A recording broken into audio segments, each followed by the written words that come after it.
Y eso puede funcionar muy bien para el Corán, para el libro del Mormón, pero no para el cristianismo.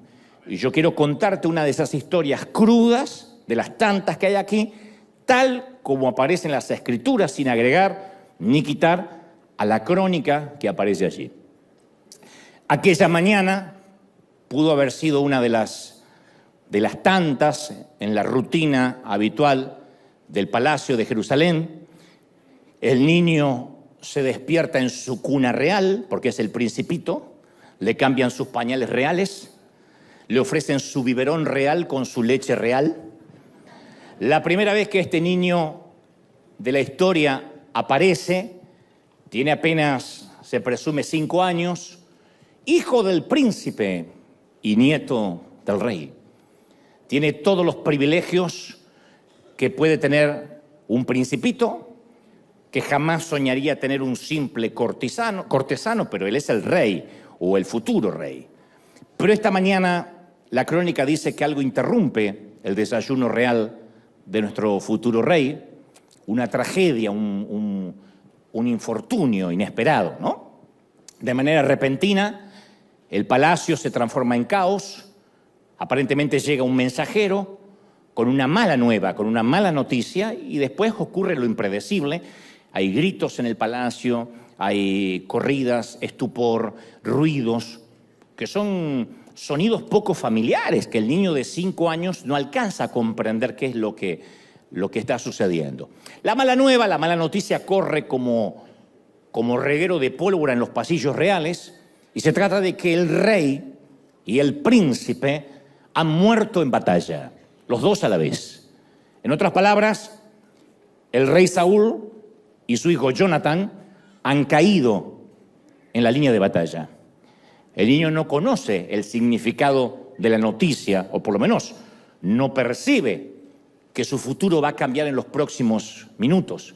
Obviamente desconoce, y está bien porque tiene 5 años, desconoce lo que políticamente sucede o lo que podría suceder en este caso si su abuelo, el rey, y su padre, el príncipe, mueren en el mismo día. Porque esas cosas ni siquiera se comentan hasta que algún día, claro, suceden, como en esta historia.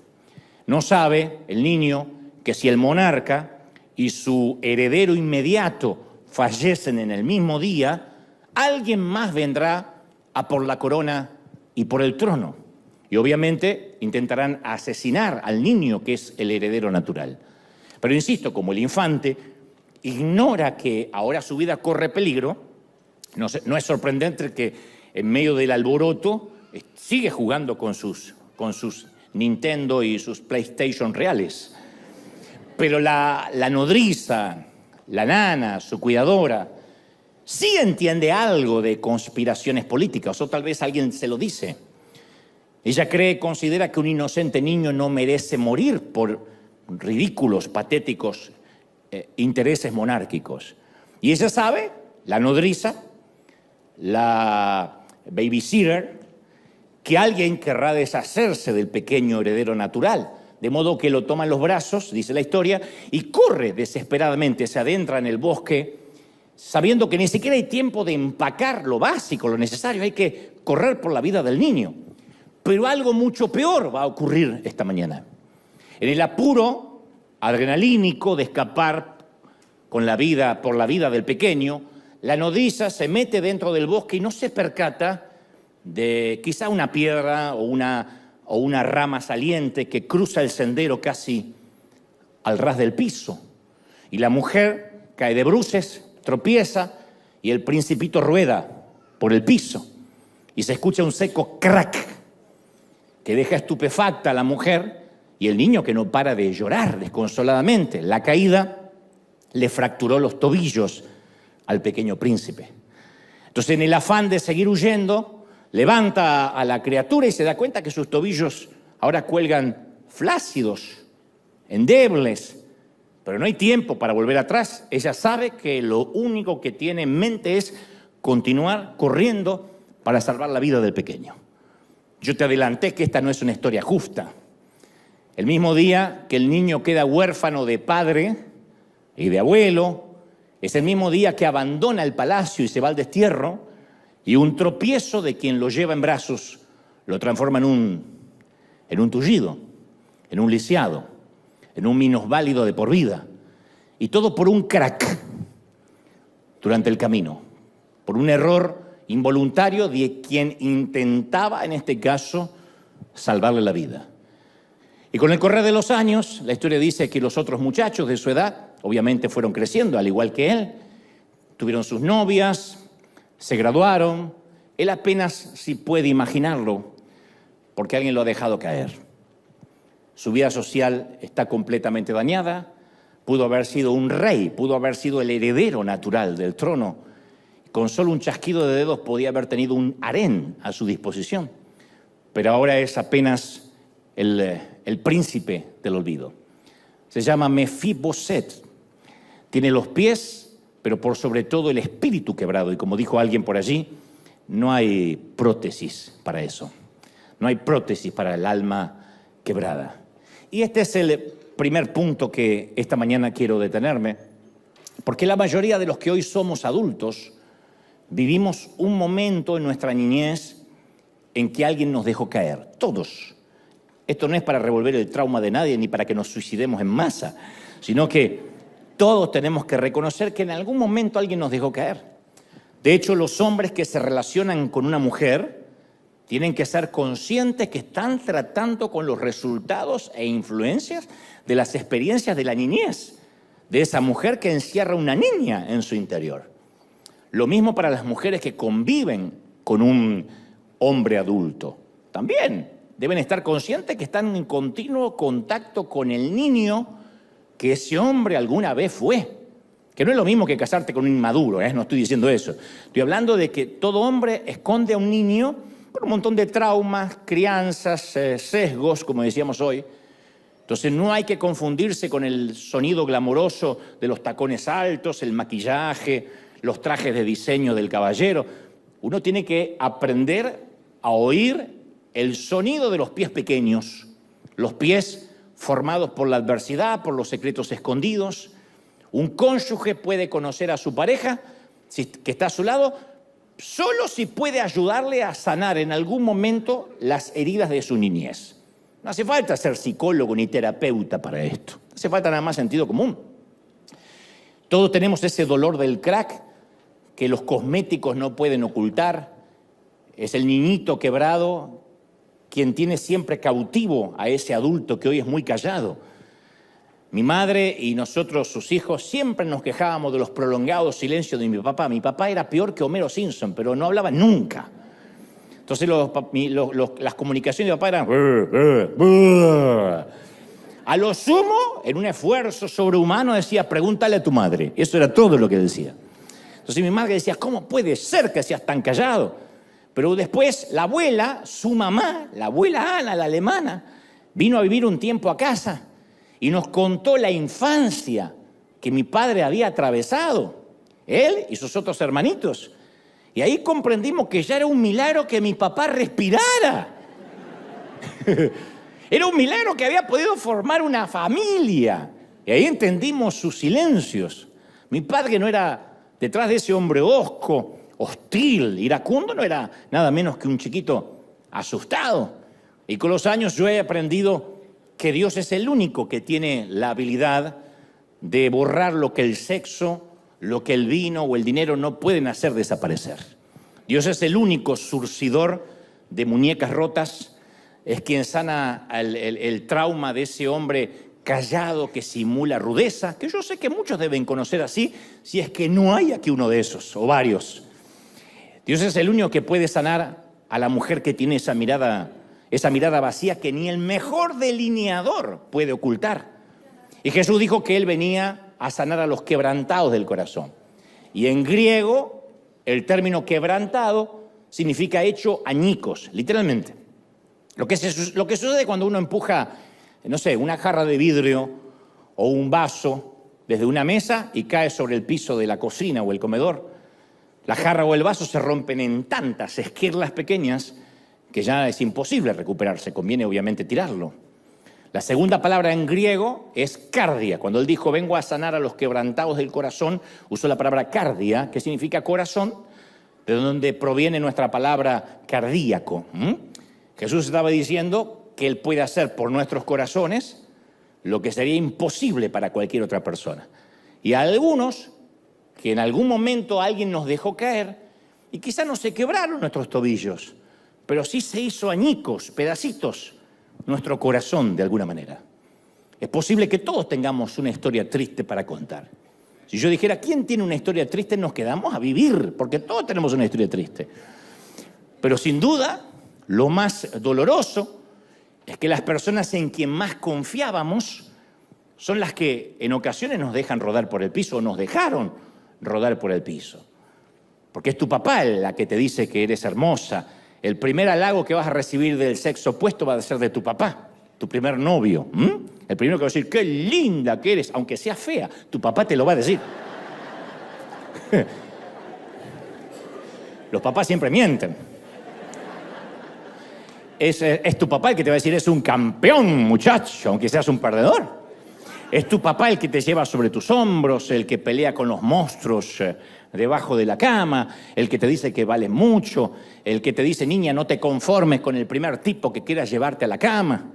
Pero un día, ese papá te abandona cuando más lo necesitas, o un primo cercano, en el peor de los casos, un tío, un vecino, un amigo muy allegado a la familia te roba, como digo siempre, lo más preciado que tenías, la inocencia. O quizá aún algo más complejo, que ni siquiera te atreves a contárselo a tu amiga porque esas cosas no se cuentan. Porque es algo que de algún modo no lo puedes explicar o no lo puedes articular. Pero quizá en la noche de bodas te sentiste violada por tu propio esposo. Por eso digo, es imposible contarlo porque te van a decir, ¿cómo? Si es tu marido. Pero aquella primera noche quizá no te sentiste amada, ni valorada. Y fue como un crack silencioso, íntimo. Así que por el resto de tu vida de pareja decidiste tener sexo sin alma, sin tener que conectarte nunca más. Solo entregaste el cuerpo, pero cerraste tu corazón. Crack. Ese es el sonido, el denominador común de todos los casos. Alguien de pronto nos deja caer, haciéndonos o dejándonos tullidos del corazón, paralíticos del alma. Y en ocasiones puede que hayan sido solo palabras iracundas, que en nuestra generación se usaban mucho, que nuestros padres en momentos de ira nos decían cualquier barbaridad, cualquier canallada. Pero fueron suficientes esas palabras para arrancarnos del palacio, para dejarnos a la vera del camino, y nos marcaron, porque uno ve a sus padres como los grandes héroes y un día en un momento de ira te dicen que eres un tonto, un estúpido, un torpe, y uno se lo cree, uno asimila esas palabras y quedan en el engrama mental por siempre. Yo he contado en reiteradas ocasiones que cuando tenía 5 años, mi papá dijo, completamente borracho, él estaba borracho, no yo que tenía 5 años, no me estaba borracho a los 5, sino que mi papá. Estaba completamente borracho y en un momento que hasta de hecho quiso quitarse la vida, él me gritó y me dijo que yo era el culpable del cáncer de mi madre y de que ella se estuviese muriendo. Porque coincidió su embarazo, esos embarazos que uno preguntaba, ¿ustedes me quisieron tener? ¡No! ¡Fuiste un tumor! ¡Un susto! Bueno, ese susto, están viéndolo al susto en persona, pero ese susto coincidió con la metástasis de mi madre. De manera que los médicos de aquella época decían, es muy probable que el embarazo haya acelerado el cáncer. Así que mi padre en un momento de borrachera me culpa a mí, me dice, culpa tuya, tu madre se está muriendo. Y yo nunca pude olvidar esa mirada de odio y razoné, seguramente hay algo malo en mí porque mi papá me ama mucho y si dice que hay algo malo es porque tiene que haber algo malo en mí. Y entonces no permití que nadie más se acercara lo suficiente para que no viera lo que mi padre había visto en mí. Yo todavía no estaba consciente que en los años siguientes tendría serios problemas para hablar, pero todo, yo puedo recordarlo como si fuera hoy, todo empeoró a partir de ese día. Y a partir de los 5 años yo fui un niño triste, retraído, incapaz de expresar o leer emociones, no podía leer emociones, no podía expresarlas tampoco.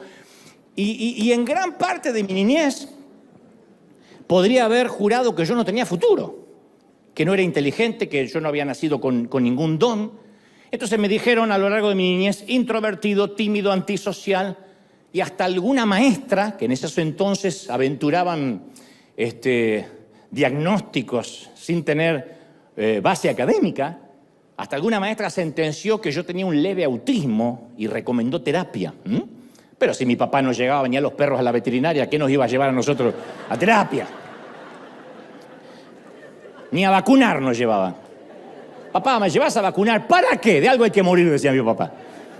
Así que fui un niño de ojos tristes, profundos, melancólicos. Yo no he logrado encontrar una sola foto mía de pequeño riendo, siquiera sonriendo. Y la maestra decía, es que es introvertido o es depresivo, que se decía en aquel entonces. Es un niño triste, ya está. Les nació un niño triste. Y mis próximos años no fueron mejores que ese día. Y la siguiente historia, aunque vista en perspectiva parece nimia o trivial, yo la he contado en varias ocasiones, la he escrito en algunos libros porque yo siento que siguió marcando mi vida. Lo he relatado porque siento que es parte de lo que uno le toca vivir. Por alguna razón, mis papás no me enviaron al kinder, al jardín de infantes, que se dice en mi país. Yo supongo que habrá sido por la enfermedad de mi madre. Así que mi debut en el colegio fue a los 5 años, directamente, sin escalas, en primer grado de la escuela primaria. Cuando los niños tienen que pasar por el jardín, por el kinder, para acostumbrarse a pedir para ir al baño, etcétera, especialmente para la convivencia. Y un mediodía de marzo de 1973, mi mamá se estaba muriendo de cáncer. En casa mi papá siempre estaba ausente o borracho, que es lo mismo. Y mi hermano Diego, de solo 11 años, me está llevando al colegio en mi primer y fatídico día. 4 horas en un aula, que era lo que se estilaba, con una veintena de chicos desconocidos. O sea, yo no tuve ese acostumbramiento de entrar a un colegio de primero 1 hora, después 2 horas, 4 de golpe. Y a mí no se me ocurre que yo puedo pedir permiso para ir al baño porque nadie me lo enseñó jamás. Así que me muero de vergüenza y me orino en la sillita en la que estoy. Entonces mis pantalones chorrean, mis zapatos marrones acordonados, mojados, están empapados y mi cara tapada por los bracitos. Y me quedo ahí sentado lo que más puedo aguantar. Por fortuna la maestra no se dio cuenta del incidente o quizá no lo vio. Ya está muerta, así que no le puedo preguntar. Pero dijo en voz alta, vamos nene, hay que salir al patio para regresar a la casa. Y ya son las 5 de la tarde y salgo afuera en medio de risitas burlonas. Mi hermano de 11 me espera con sus muchachotes de 11 a la salida. Y lo que viene luego es lo que más recuerdo. Porque vivimos a 4 cuadras del colegio y mi hermano, avergonzado por mis pantalones empapados, me hace caminar unos pasos delante de él y sus amigotes. Y detrás de mí yo escucho las risas de los niños que suelen ser crueles, que me observan y hacen todo tipo de chistes.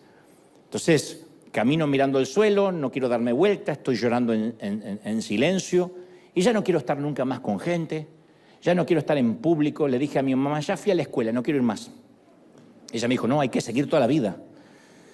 Y decidí nunca hablar delante del público, nunca hablar delante de nadie más. Eso siguió marcándome. Mi madre siguió peleando contra el cáncer unos 2 años más y yo permanecí muy callado gran parte de mi niñez. Me dediqué a dibujar, a leer libros con voracidad. Yo sé que mis padres no tenían explícitamente, directamente la culpa, pero de algún modo yo sentí que mis padres, mi mamá con su cáncer, mi papá con su alcohol y mi hermano con sus burlas, me dejaron caer. Gracias a Dios, Dios se las arregló para reciclar todo lo que estaba fallado en mí y de alguna manera se las ingenió para que todo eso pudiera capitalizarlo y ser el hombre que soy. Pero ese fue uno de mis cracks.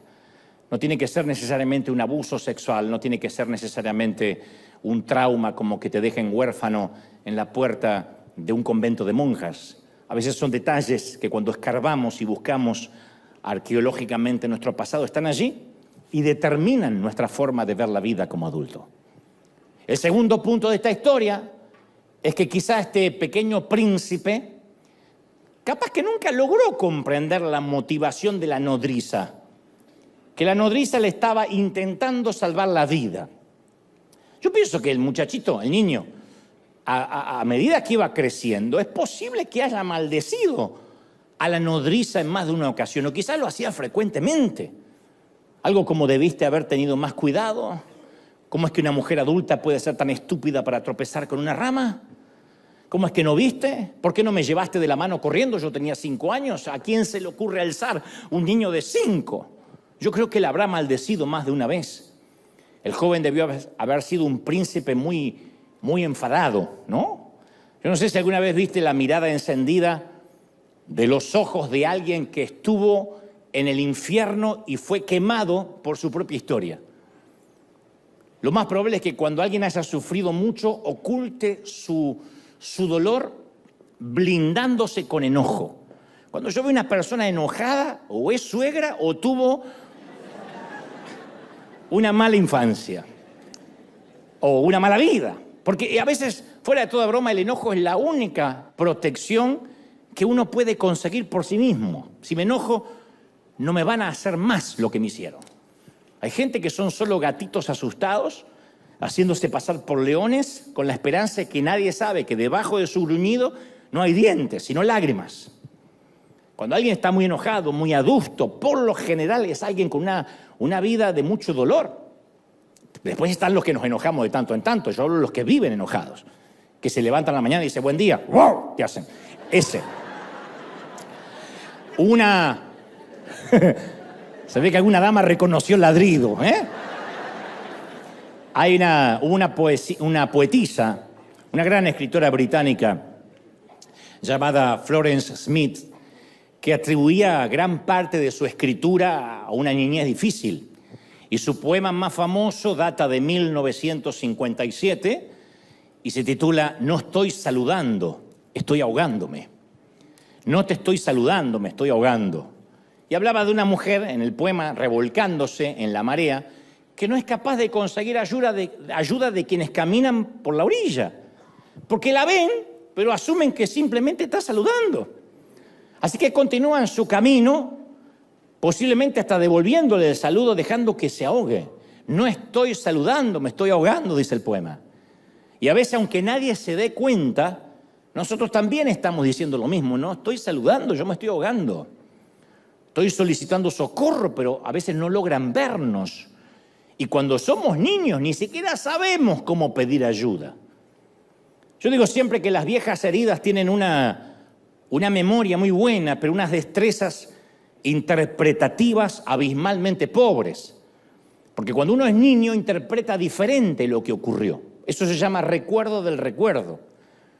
Es cierto que el dolor mantiene los recuerdos frescos, pero también el dolor tiene un recurso, el cerebro. Dios lo formó de manera tal que trata de blindar o tapar o editar lo que realmente ocurrió. Y en ocasiones eso está bueno, porque uno no recuerda todo el trauma, pero a veces llegamos a conclusiones equivocadas. Y entonces buscamos siempre a una nodriza a quien culpar lo que nos pasó. Y yo he aprendido con la vida que en el juego de la culpa nunca gana nadie. Esto como en el casino, siempre gana la casa, nunca el jugador. La gente que culpa a otro de sus propias emociones pasan toda la vida haciendo responsable de su destino a alguien más. Y dice, no, a mí me fue mal en la vida porque mis padres me criaron mal, porque yo nací en la pobreza. Otro dice, no, yo vivo endeudado, pero es por culpa de este gobierno, ¿eh? En el gobierno anterior también estabas endeudado. Sí, pero un poco menos. Otro dice, no, yo no me acerco a la iglesia porque no me acerco a Dios porque parece que un pastor, un cura, un rabino me traicionó. Entonces ahí me curé de espanto y me vacuné. A propósito, hay un libro que leí hace poco que se llama Anatomía de la estupidez, que te lo recomiendo, Anatomía de la estupidez. No se lo regales a un amigo porque va a pensar que no es indirecta. Pero me gustó la frase que dice, la estupidez no es un defecto intelectual. Ni es un defecto congénito. Por eso cuando uno le dice, pero no seas estúpido, no es un insulto. Porque no es un defecto congénito que, y bueno, mi papá era estúpido, mi abuelo era estúpido y yo heredé. No. Es una condición aprendida. Uno tiene que aprender, hace un curso de estupidez. Y parte de la estupidez aprendida es el victimismo. Eso es una estupidez aprendida por excelencia. Cuando uno se hace la víctima, cuando dice, bueno, tiene que ver con el afuera, con lo que me tocó. Una nodriza tuvo la culpa de que yo esté como esté. Cuando uno vive culpando al otro, lo único que vamos a lograr es enojo. Y el tercer punto de esta historia es cómo habrá vivido este mismo trauma alguien que siempre que se habla de este tema la ponen como una actriz de reparto, pero caramba, es vital en esta historia, la propia nodriza. Porque siempre uno se detiene en el pobre muchachito que quedó lisiado por el infortunio y el accidente. ¿Y la nodriza? La culpa que habrá tenido esa mujer que soportar durante años, ¿o no? ¿Cuántas veces habrá soñado con aquella huida del palacio una y otra vez? ¿En cuántas ocasiones habrá repasado aquella trágica mañana pensando si hubiese salido más tarde, si hubiese salido antes, si hubiese tomado otro camino, si hubiese mirado para abajo? Si en vez de para el bosque hubiese huido para el otro sitio. El muchacho está bien, no sería un príncipe porque está desterrado, pero al menos tendría sus extremidades firmes. ¿Cuántas ocasiones habrá dicho por qué dejé caer al niño? Encima sumado a que el muchacho la culpa todo el tiempo. Yo escucho a mucha gente que lucha con una imagen distorsionada por algún suceso del pasado y quedan ensimismados en eso que ocurrió. Hay mujeres que me han dicho en alguna ocasión, mi madre me decía que, en alguna consejería, ¿no? Mi madre me decía que yo era tóxica y yo creo que tiene razón. Yo daño todo lo que toco, contamino todas mis relaciones. Otro dice, no, mi esposo era un abusador, pero mi segundo esposo también lo fue, así que de alguna forma yo creo que atraigo ese tipo de hombres y me lo merezco. Otra dice, no puedo tener hijos, supongo que es un castigo por algo que hice en el pasado. El tema siempre es el mismo. ¿Qué hay de malo en mí? Y al revés del que se victimiza, que es parte de la anatomía de la estupidez, hay otros que sufren el complejo de ser culposo. Si fuera uno de esos oradores modernos, diría al que está a tu lado, no seas culposo, pero no te voy a hacer pasar momentos así. Pero yo sé que hay muchos culposos que se sienten culpa por todo. Y cuando eso sucede, ¿qué hacemos? Buscamos relacionarnos y acercarnos a gente que nos sigue haciendo sentir más culposos. Es como que nos atrae. Y eso tiene que ver con una cuestión natural. Si creciste en una casa que todo era una locura, ¿vieron que hay casas que todo es una locura? Todos a los gritos. ¡Pásame la sal! Todo es así. Entonces, la locura para ti es tu normalidad. Si el griterío y los berrinches llenaron tu mente cuando eras chico, el griterío es tu pista de audio en tu vida adulta. Todo lo tienes que hacer gritando. Hay gente que hasta adora a Dios gritando, ¡Señor! Porque cree que Dios tiene un problema de sordera como el marido. Entonces grita.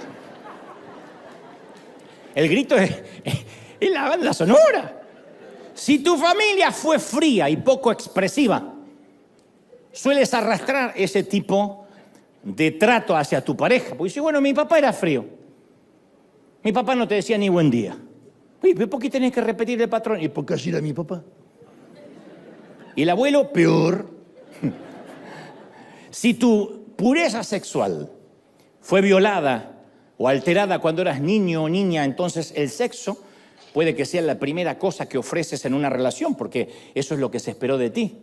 O porque crees que en ofrecerlo eso reside tu valor, en eso se valida tu personalidad. Ahora, debería suceder lo contrario, pero cuando no hemos resuelto algunos temas, nuestra vida siempre gravita hacia lo malo conocido.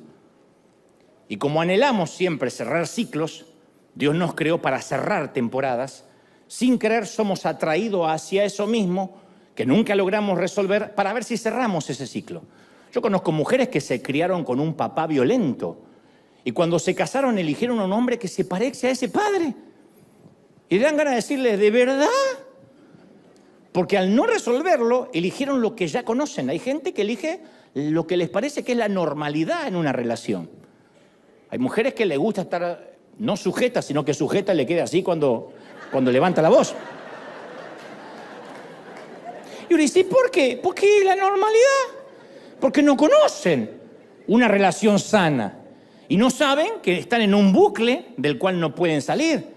Y yo me pregunto si la nodriza habrá repetido ese patrón de culpa. Yo creo que sí. Y habrá concluido que así como le arruinó la vida, el pequeño príncipe habrá dicho, lo único que me encargaron es que cuidara al nieto del rey. Y ni eso pude hacer. Así que estoy seguro que a quien me le acerco le voy a arruinar la vida. Posiblemente esa mujer, creo, nunca se casó, nunca quiso tener una relación seria porque ella pensaba, a quien yo me acerco, le arruino la vida. Si se le arruiné a un chiquito de 5, ¿qué puedo esperar en mi vida adulta? Y el cuarto punto de la historia es que debemos ser conscientes esta mañana que no solo quizá nos dejaron caer a la mayoría, sino que también nosotros podemos ser personas que dejamos caer a alguien. Por ejemplo, yo sé que el divorcio es el fin de un sueño en común. Y cuando algo se destroza, los vidrios caen en todas partes. Pero eso no necesariamente significa que si tus sueños no se realizaron, no puedan concretarse los de tus hijos. Y entonces, mientras que estás en el proceso de recoger todos los vidrios que cayeron al piso, hay que tener cuidado de no involucrar a los hijos. Yo sé que parece algo infantil y la mayoría dice, sí, claro, no los voy a involucrar. Pero la palabra pervertir, según la RAE, según el diccionario de la Real Academia Española, significa desviarse del uso natural. La perversión no es solo sexual. Cuando desviamos el uso natural de un niño, lo estamos pervirtiendo. Y muchos padres nos causaron estrés pervirtiéndonos con problemas de adultos que nosotros no podíamos procesar porque éramos chiquitos. Muchos padres separados o divorciados toman de rehenes a sus hijos o los quieren hacer cómplices para ponerlos de un lado de la grieta. Y necesitas comprender que son dos agendas diferentes. Una es la pareja y otra es la familia. Y quizás se dañó la agenda de la pareja, la relación de pareja, pero no tiene que dañarse la relación con la familia. Yo sé que es difícil, porque aunque tu cónyuge te haya fallado como pareja, es difícil, pero tienes que honrarlo como papá y mamá de tus hijos. Porque cuando lo envenenas con respecto a papá o a mamá, por mucho que estés enojado, no lo estoy minimizando, o enojada. Cuando envenenamos a un hijo con respecto a su mamá o a su papá, no estamos castigando a nuestra pareja, estamos dejando caer a nuestro niño, haciéndolo rodar, que se le quiebren los tobillos, que repita la historia de adulto. Entonces tal vez no pudiste salvar la relación, pero salva a tus hijos. Ellos no pidieron nunca convertirse víctimas de una guerra que no declararon. Ellos son la profecía y merecen no caer. Merecen que Dios cumpla el propósito de sus vidas hasta que sean adultos, ¿sí o no? Merecen que no rueden. Bueno, la historia de nuestro príncipe desterrado relata que tuvo que vivir el resto de su vida en cautiverio en un sitio llamado Lodebar, el lugar donde los sueños mueren y los reyes, obviamente en este caso devienen en mendigos. Es el sitio donde se ocultan las cicatrices, donde se ocultan los lisiados. Yo hace un tiempo di un mensaje que se llama Bajo la Rosa, que lo pueden buscar. Bajo la Rosa viene de una expresión del latín sub rosa. Es el término que tiene una connotación de secreto, de confidencialidad. Los griegos y los romanos comenzaron a usar la rosa como un símbolo de silencio y las reuniones secretas de las masonerías, de los templarios, se llevaban literalmente bajo una rosa pintada en el interior del techo. Entonces las rosas de los techos, cuando uno entraba a un sitio y había una rosa pintada en el techo, era el recordatorio a los invitados que debían guardar discreción. Entonces no había chismes. No sé si no hubiera pintado una rosa gigante en River. Pero los templarios decían, lo que se hace debajo de la rosa, queda bajo la rosa. Pero lo peor del caso, y esto sí no es para reírse, es que en la época medieval, los señores feudales, que solían ser pedófilos, solían colocar una rosa colgadita en la puerta de su habitación, lo cual significaba que aunque los guardias oyeran gritos de algún niño o de alguna niña, no debían intervenir, porque estaba actuando bajo la rosa. O sea, bajo la rosa también significa ocultar el espanto, el dolor, bajo aparentemente algo que parece bello, como el maquillaje, como la ropa, pero que abajo hay espanto, hay dolor. Bueno, Lodebar representa ese sitio bajo la rosa donde a veces estamos obligados a callar el dolor y lo que es peor, disimularlo, no contar. Mi mamá decía, no hagas más grande la cosa. Sí, pero pasó esto, mamá, y en lugar de defenderme me decía, no hagamos más grande la cosa. Eso es una manera de hacernos caer. A mí me sorprende cuando en algunas congregaciones todavía insisten con la idea que la vestimenta modesta es sinónimo, es signo de santidad. O sea, si el paciente está vestido decorosamente, está todo bien. No importa si debajo de las sábanas tiene hemorragias. Y hay iglesias, basílicas, mezquitas, sinagogas, llenas de gente, vestidos por fuera y heridos por dentro. Eso es tratar, señores, con los síntomas en lugar de ir al origen del dolor. Entonces uno no puede ignorar el dolor pintando una rosa en el techo, ya está. Somos salvos y ya está. Confiese que hay victoria. No es solamente confesar. De hecho, las cicatrices tienen una belleza especial. Cuando se sanan, uno no las oculta. Las cicatrices muestran nuestra historia de vida, ¿sí o no? Quien no tiene una cicatriz es porque nunca peleó ninguna batalla. Yo suelo desconfiar de la gente que no lleva marcas. Y de los que se ponen botox y andan así. Peor todavía, porque ni arrugas tiene, ni vivió. Es una tortuga ninja. Las heridas de la vida son una placa de honor, ¿sí o no? Las heridas muestran que no nos retiramos, gente, que no nos rendimos, que nos dieron una buena paliza, pero no nos fuimos, no nos bajamos del ring, ¿sí o no? Yo a mis 15 años tuve un accidente en la carpintería. 15 años fui a trabajar en la carpintería de papá y me corté 2 dedos de mi mano derecha y durante mucho tiempo yo escondí esta mano para que no se me vieran las cicatrices, especialmente si estaba dando una entrevista, lo que sea. Yo siempre trataba de esconder la mano. Pero con el tiempo me di cuenta que esas marcas hacen que mi mano sea única. Tiene una historia que la tuya no tiene. Y fundamentalmente tiene cierta belleza que la hace especial. Como dijo alguien, las heridas sanan, pero nunca te avergüences de la cicatriz. Recuerda que Jesús las eligió llevar y no se avergüenza de tenerlas en sus manos porque le recuerdan tu vida, mi vida, ¿o no? Pero como suele suceder en estas historias, de pronto, ¡fum!, tiene un giro inesperado. La historia de nuestro principito olvidado. Pasan algunos años, presumimos que quizá 20, 25 años más, y el rey David, que es el nuevo rey, que ahora estaba ocupando el trono de Saúl, el abuelo del príncipe olvidado, esta mañana se levanta un tanto preocupado. Es probable que anoche haya tenido un sueño recurrente o quizás solo se trate de una corazonada. Así que David llama a sus asistentes y se le ocurre preguntar si acaso pudo haber quedado con vida algún descendiente del antiguo rey. Él dice algo como, ¿sabes? No puedo dormir, me levanté pensando en mi amigo Jonathan, el príncipe Jonathan. Yo nunca supe si él acaso tuvo un hijo, si ese hijo existe en alguna parte, quizá le sobreviva algún principito, a alguien que tenga que ver con ese linaje. Se lo debo a mi amigo, aunque está difunto, se lo debo. Y en ese entonces había un tal Siba, un sirviente, un asistente que de alguna forma era el puente entre dos gobiernos, porque había servido al rey Saúl, al extinto rey Saúl, y ahora servía al rey David. Le dice, sí, David, ha quedado un hijo.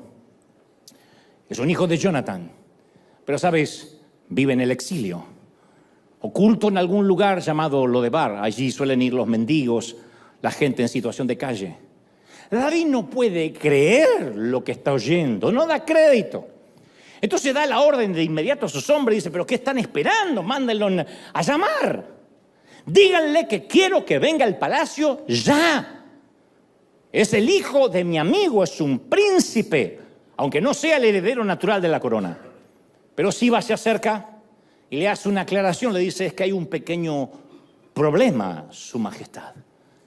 El hombre es lisiado. Por mucho que lo llamemos, no va a venir por sí mismo.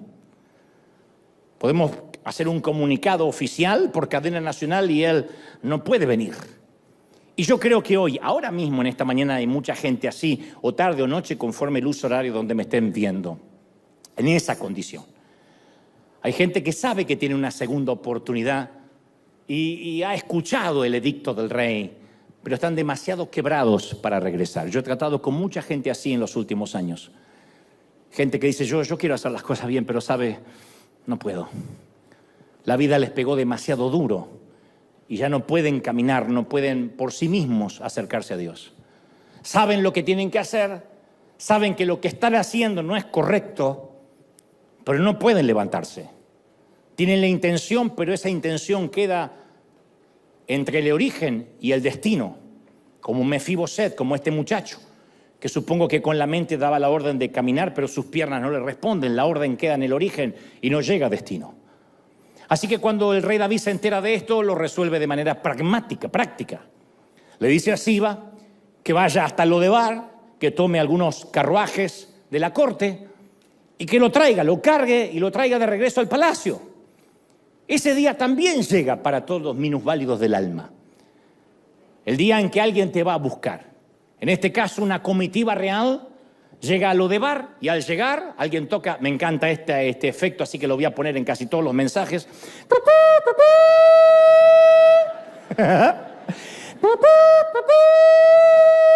Todo Lodebar se conmueve. No es la misma trompeta de Don Cohen, es otra. Pero no tenemos presupuesto para diversos efectos. Y el vocero del rey desenrolla un pergamino ante el lisiado y dice, el edicto real proclama que regreses a tu condición de príncipe. El rey ha dispuesto que te sientes a su mesa junto con el resto de sus príncipes, sus hijos, a partir del día de la fecha, sea edicto y sea ley. Y el que fue llevado algún día siendo niño en brazos del palacio al silencio, hoy también regresa en brazos, siendo adulto, del silencio al palacio. Claro que traer de regreso al presunto mendigo es un riesgo. Sentar a la mesa a un proscripto, a un paria, a quien vivió refugiado toda su vida y no se sabía nada de él, no es algo que todo el mundo va a entender. Eso es un riesgo. Hay una frase que siempre me fascinó, que es la frase riesgo calculado, que fue un invento en la jerga militar en la Segunda Guerra Mundial. Los generales calculaban el riesgo de cuántos soldados o inocentes perderían la vida con una misión que tenían que llevar a cabo. Y la frase riesgo calculado después se hizo famosa, se popularizó en los círculos comerciales, en los recursos humanos. Antes de contratar a alguien, se calcula el riesgo si el valor potencial a obtener supera el costo para alcanzarlo, y si supera el costo, damos el salto, gestionamos el riesgo. Tu esposa dice, mamá quiere venir a casa, tienes que ver el riesgo. ¿Soporto la suegra o tengo problemas con mi mujer? Soporto la suegra, riesgo calculado. Todo está bien, pero ¿qué sucede cuando el cristianismo se convierte en una cuestión de gestión de riesgos? ¿Qué pasa si nuestras iglesias están constantemente calculando los riesgos del qué dirán? ¿Qué sucede cuando los seguidores de Cristo nos volvemos reacios al riesgo y no queremos correr riesgos y nos quedamos en la zona cómoda? ¿Qué ocurre cuando los cristianos miramos desde la orilla a gente que no está saludando, sino que se está ahogando y nosotros la saludamos? No, es que no me quiero mojar. Es que cuando uno lleva demasiado tiempo sentado a la mesa del rey, es muy probable que la memoria se nos haga frágil. Y uno se siente ya hasta con derecho de estar en la mesa real y nos olvidamos que algún día también fuimos quebrados. Pero los demás tullidos no son mundanos, inconversos, perdidos, son almas necesitadas del amor de Dios. Y a veces nos olvidamos que nosotros también necesitamos misericordia. No podemos dar lo que no necesitamos. Entonces, tenemos que irlos a buscar a los que están demasiado quebrados para poder venir. No todo el mundo vendrá a la iglesia el domingo y va a hacer la fila desde las 6 de la mañana. A veces tenemos que levantarnos y ayudar a alguien a sobrevivir. A veces a alguien hay que decirle, vamos a la iglesia y después te invito a almorzar, aunque te cueste algo. Eso es un riesgo calculado. pero tenemos que ayudar a que los demás superen lo que nosotros ya superamos. Dios toma a los que estamos hechos trizas y heridos y nos rehabilita, pero no para ponernos después en un museo, sino para que seamos portadores de esa sanidad, para que entendamos al que está quebrado, ¿sí o no? Entonces, nuestro propósito está donde alguna vez estuvo nuestra miseria. Nuestro propósito no es sentarnos en la mesa del rey. Ahora me vengo todos los domingos y estoy 2 horas. No, nuestro propósito no es sentarnos a la mesa y discutir sobre servilletas, copas, manteles.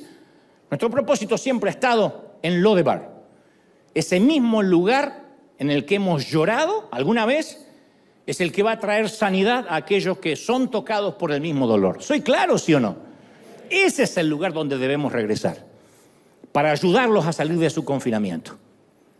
Romanos 9:23 dice, y para hacer notorias las riquezas de la gloria, las mostró con los vasos de misericordia. Dios nos llama vasos de misericordia, porque somos misericordiosos porque hemos recibido misericordia.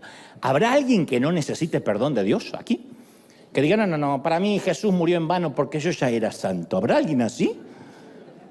Ni los argentinos son así, mirá lo que te digo.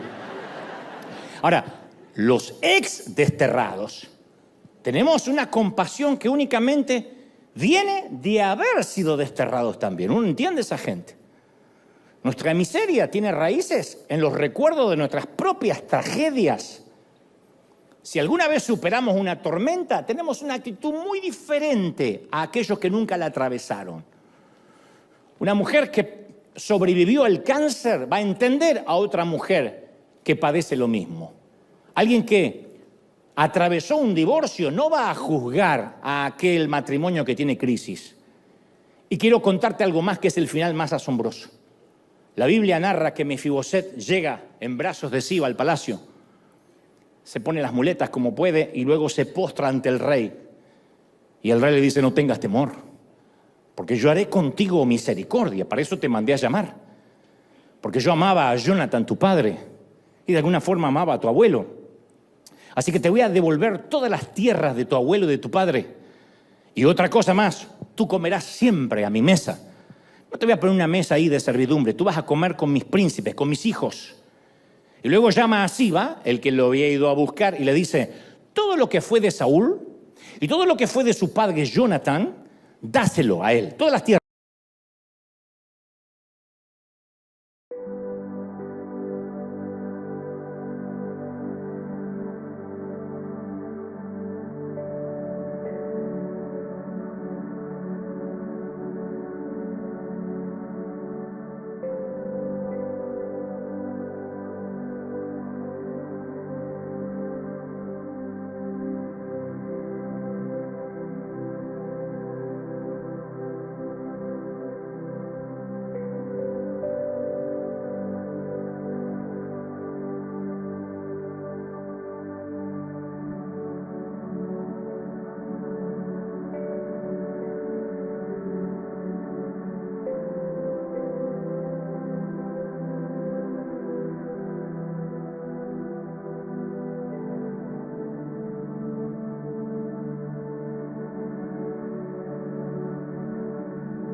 Heart-pounding drums, sinful ignite. Classical flourishes paint a vibrant light. Indie rock guitars scream with pure delight. Let's break the mold, this is our electric night. Neon dreamscapes bathed in stardust glow. Boundaries blurring, a genre overflow. Lost in the rhythm, where possibilities flow. The symphony of chaos sets our spirits aglow. We're electric rebels, defying the norm. Breaking the chains in a sonic storm. Sentient whispers morph into a battle cry. This is our revolution, soaring to the sky.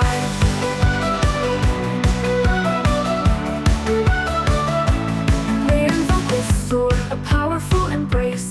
Classical flourishes pave the way with fearless grace. Indie rock anthems electrify the space. Together we rise, leaving doubt in its place. The beat pulsates, a call to unite. In this electric fire will burn ever so bright. No looking back now, the future feels so right. Fueling our passion with all our might. We're electric rebels, defying the norm. Breaking the chains in a sonic storm. Sentient whispers morph into a battle cry. This is our revolution, soaring to the sky.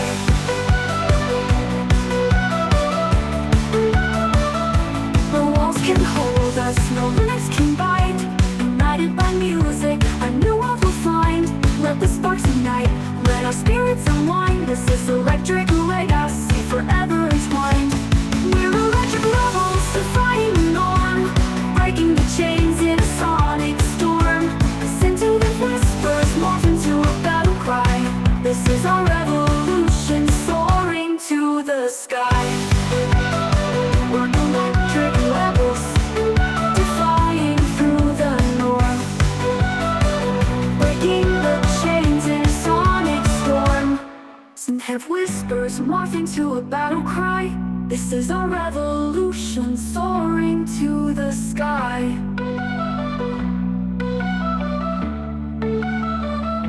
Electric dreams take flight, soaring through the night. A genre-bending anthem, forever shining bright.